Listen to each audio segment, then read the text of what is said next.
ஒரு பெரும் பணக்காரர், ஏறக்குறைய ஒரு 96 ஆண்டுகளுக்கு முன்னால் ஒரு பெரும் பணக்காரர், அவருக்கு ஒரு 4 பிள்ளைகள்.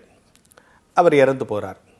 இறந்து போனவன்னா அவருடைய பிள்ளைகள் பெரும்பாலும் பணக்காரர் வீடுகளில் ஒரு பெரிய மனிதர் இறந்த பிறகு சொத்து தகராறு தான் வரும் இல்லையா? நான் எடுத்துக்கிறது நீ எடுத்துக்கிறதுங்கிற பிரச்சனை தான் வரும். ஒரு பெரும் பணக்காரர் இறந்த பிறகு சமூகத்தில் முதல் கேள்வி அந்த சொத்தெல்லாம் என்ன ஆகும் அப்படிங்கிறது தான். இவன் ரொம்ப கவலைப்படுவான் அவங்க சொத்தை பற்றி, இவன் என்னமோ போய் பிரித்து கொடுக்குற மாதிரி இருக்கும் இல்லையா? இது இயல்பு. இப்போ ஒரு 96 ஆண்டுகளுக்கு முன்னால் ஒரு பெரும் பணக்காரர் இறந்தவுடன் அவருக்கு 4 பிள்ளைகள். 4 பிள்ளைகளும் எந்த விதமான சண்டையும் இல்லாமல் சொத்தை பிரிச்சுக்கிட்டாங்க. இதில் என்ன பெரிய விஷயம்னு கேட்குறியா? எத்தனையோ பேர் இருக்கிறாங்க, சத்தம் காட்டாமல் சண்டை வராமல் சமமாக பிரிச்சுக்கிறாங்களேன்னு இல்லை. அதெல்லாம் விட இது இன்னொரு வித்தியாசமானது. இந்த 4 பிள்ளைகளும் சேர்ந்து தன் தந்தையாருடைய சொத்தை 5 பங்காக பிரித்தார்களாம். இப்போ 4 பேர் இருக்கும்போது எதுக்கு 5 பங்காக பிரித்தாங்க? அந்த 5வது பங்கை சமூகத்தில் தர்ம காரியத்திற்கு, கல்வி வளர்ச்சிக்குன்னு ஒதுக்கிட்டாங்களாம். இது ஒரு பெரிய விஷயம்னு நான் பேசுகிறேன்னு நீங்கள் நினைக்காதீங்க. அப்படி அவர்கள் ஒதுக்கிய அந்த பணத்தில் பல்வேறு கல்வி நிறுவனங்கள் தொடங்கப்பட்டு இன்றைக்கு உலக புகழ்பெற்ற கல்வி நிறுவனமாக அது இருக்கிறது. நான் பேசிக்கொண்டிருப்பது கோவையில் இருக்கிற பிஎஸ்ஜி கல்லூரியை பற்றி.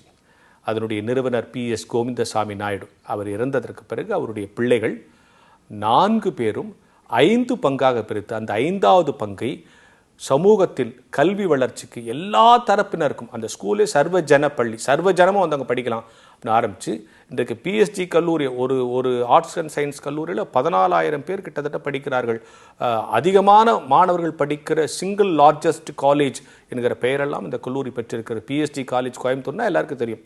அந்த கல்லூரிக்கு பின்னால் இருக்கிற இந்த நுட்பமான ஒரு அழகான செய்தி 5 பங்காக பிரித்து அந்த பங்கிலே வரப்பட இன்னை வரைக்கும் அந்த 4 குடும்பத்தில் இருக்கிற ஒவ்வொருவரும் ரொட்டேஷன் படி ஒவ்வொருத்தரும் அந்த கல்வி நிறுவனங்களுக்கு பொறுப்பேற்று இன்றளவும் அந்த கல்லூரி நிறுவனம் மிக உயர்ந்து பல்வேறு படிப்புகளை வழங்கக் கொடுக்கிற கல்வி நிறுவனமாக வளர்ந்திருக்கிறது. அப்படி நம்முடைய முன்னோர்கள் அவர்கள் இந்த சமூகத்திற்கு தங்களுடைய சொத்தை, பணத்தை செலவு செய்ய வேண்டும் என்று ஆசைப்பட்டிருக்கிறார்கள்.